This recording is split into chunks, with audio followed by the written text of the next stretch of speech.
नमस्ते। आज हमारा जो अध्ययन करने के लिए जो टॉपिक होगा, जिस पे हम वीडियो में चर्चा करेंगे, वो है अधिकार। इस पे 2-3 वीडियो आ चुके हैं पहले अधिकार के ऊपर। जब हमने पिछला वीडियो जो इससे जस्ट पहले वाला वीडियो जो हमने बनाया था, उसमें चर्चा की थी कि अधिकार के जो चरण होते हैं उसके ऊपर हम चर्चा कर रहे थे कि अधिकारों का विकास किन किन चरणों से हुआ है। अधिकारों के विकास के लिए हमने 3 चरणों की बात की थी। प्रथम चरण के ऊपर हमने प्रथम वीडियो जो इससे पिछला वीडियो था उसमें चर्चा कर ली है। आज हम जो अधिकारों के विकास का जो दूसरा चरण है उसके बारे में चर्चा करेंगे। जो दूसरा चरण है उसमें मुख्य रूप से कौन कौन से अधिकार आए उसके ऊपर हम आज चर्चा कर रहे हैं। तो दूसरा जो चरण था उसके अंदर सामाजिक और आर्थिक अधिकारों का विकास हुआ। कौन से अधिकारों का विकास हुआ? सामाजिक और आर्थिक अधिकारों की ज़्यादा बात हुई, सामाजिक और आर्थिक अधिकारों की ज़्यादा मांग हुई।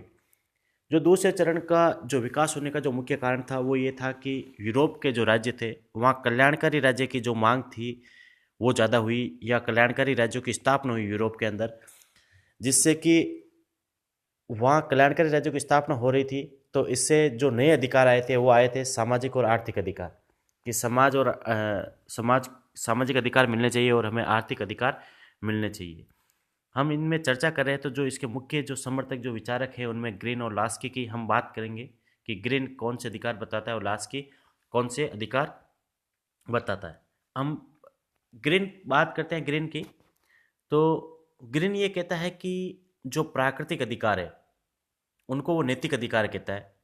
जैसे हमने जो पिछला वीडियो था जब प्रथम चरण की हम चर्चा कर रहे थे तो लोक के बारे में चर्चा कर रहे थे, वो प्राकृतिक अधिकारों के बारे में बता रहे थे कुछ।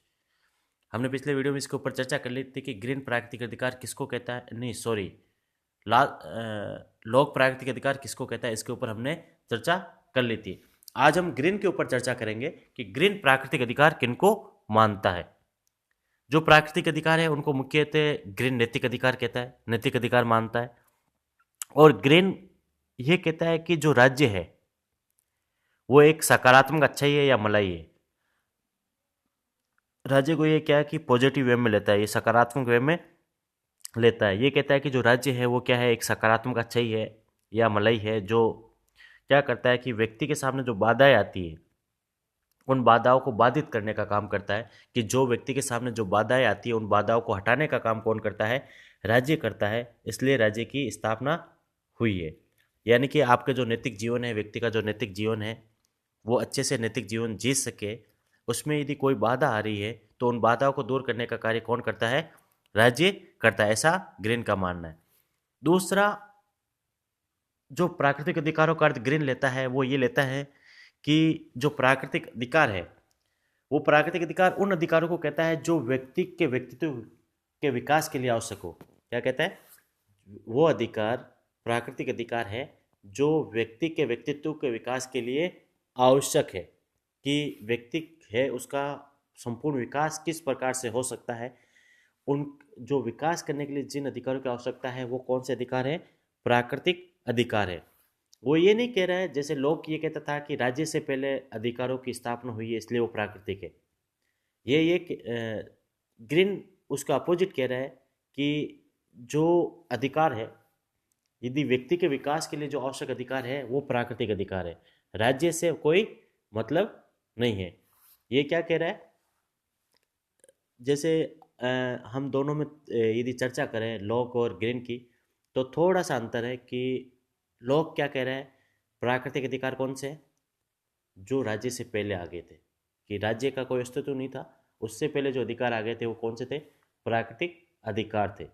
लेकिन ग्रीन क्या कह रहा है? जो व्यक्ति के विकास के लिए जो आवश्यक है वो अधिकार प्राकृतिक है, यानी कि वो होने चाहिए, जरूरी है, वो प्राकृतिक अधिकार है।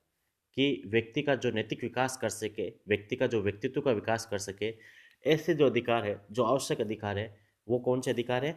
प्राकृतिक अधिकार है।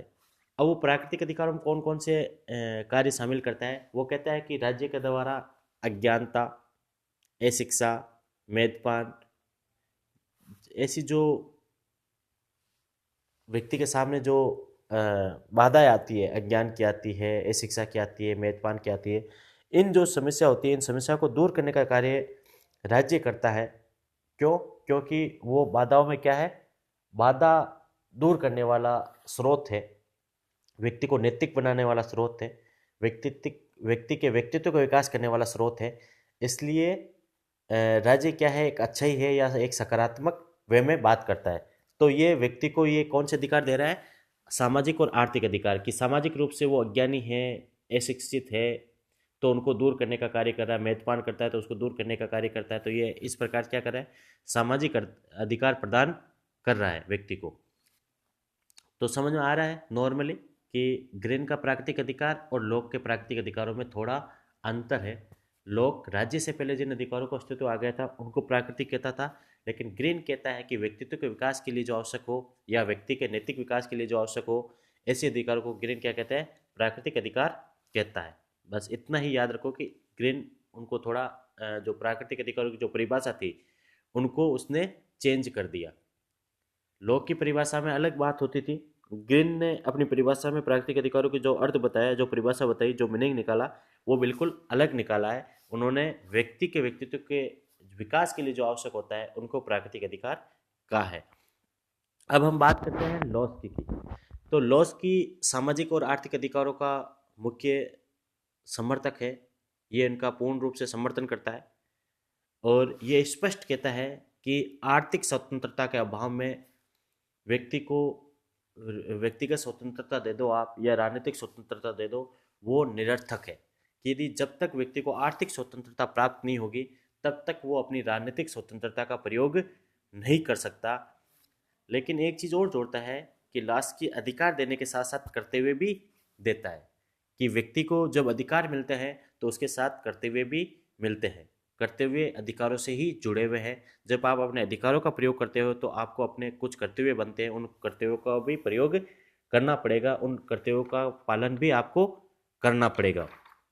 इसलिए जो इनका जो सिद्धांत है, अधिकारों से संबंधित जो सिद्धांत है, उसको प्रक्रियात्मक सिद्धांत भी कहा जाता है, लॉस्की के सिद्धांत को। ठीक है, तो जो द्वितीय चरण था इसका हम निष्कर्ष निकालते हैं। तो निष्कर्ष में सीधा सीधा ये है कि जो सेकंड चरण आया था वो कब आया था, यूरोप में जब कल्याणकारी राज्यों की स्थापना हो रही थी तब सामाजिक और आर्थिक अधिकारों की मांग ज़्यादा प्रबल हुई और द्वितीय चरण में सामाजिक और आर्थिक अधिकारों का सबसे ज़्यादा विकास हुआ और इनकी ही सबसे ज़्यादा मांग हुई। ये कल्याणकारी राज्य से कहीं ना कहीं जुड़े हुए हैं। कहाँ से जुड़े हुए हैं, कल्याणकारी राज्य से कहीं ना कहीं जुड़े हुए हैं। जब हम कल्याणकारी राज्य की बात करते हैं तो कल्याणकारी राज्य क्या करता है, व्यक्ति के जो व्यक्तित्व के विकास के लिए जो आवश्यक चीज़ें होती है वो मुहैया कराने की बात करता है। जैसे वो शिक्षा देने की बात करता है, जैसे वो आपके चिकित्सा देने की बात करता है, जैसे वो आपको स्वास्थ्य सुविधाएं देने की बात करता है, जैसे वो आपको बेरोजगारी मिटाने की बात करता है। ये सारी चीज़ें कौन करता है, कल्याणकारी राज्य करता है। तो कहीं ना कहीं जो सेकंड चरण था वो पूरा कल्याणकारी राज्य से जुड़ा हुआ है। ठीक है, तो सेकंड चरण में क्या मिला आपको, बस एक चीज़ याद रखनी, सामाजिक और आर्थिक अधिकार आपको प्राप्त हुए। जो अगला वीडियो होगा हमारा उसके अंदर हम तृतीय चरण के ऊपर चर्चा करेंगे। धन्यवाद।